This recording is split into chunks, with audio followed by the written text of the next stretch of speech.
RCB வெற்றி கொண்டாட்ட கூட்ட நெரிசல் விசாரணை அறிக்கை குறித்து அடுத்த அமைச்சரவை கூட்டத்தில் விவாதிக்கப்படும் என்று கர்நாடக முதலமைச்சர் சித்தராமையா தெரிவித்துள்ளார்.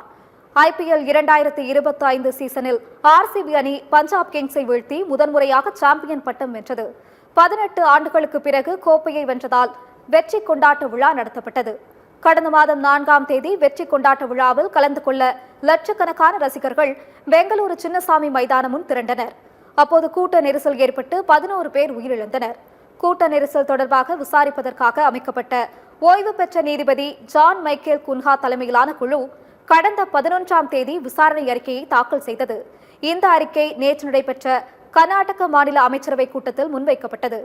இந்த அறிக்கையில் சுருக்கம் அனைத்து அமைச்சர்களுக்கும் வழங்கப்பட்டுள்ளது. இந்த அறிக்கை குறித்து கர்நாடக அமைச்சரவையில் விவாதிக்கப்படும் என கூறப்பட்ட நிலையில் இது தொடர்பாக முதலமைச்சர் சித்தராமையா செய்தியாளர்களை சந்தித்தார். அப்போது பேசிய அவர், அடுத்த அமைச்சரவை கூட்டத்தில் ஆர்சிபி வெற்றி கொண்டாட்ட கூட்ட நெரிசல் விசாரணை அறிக்கை குறித்து விவாதிக்கப்படும் என்று கூறினார். சிறப்பு விசாரணை குழு தேவை என்றால் அது அமைக்கப்படும். அது காவல்துறையின் அறிக்கையை சார்ந்தது எனவும் முதலமைச்சர் சித்தராமையா தெரிவித்தார்.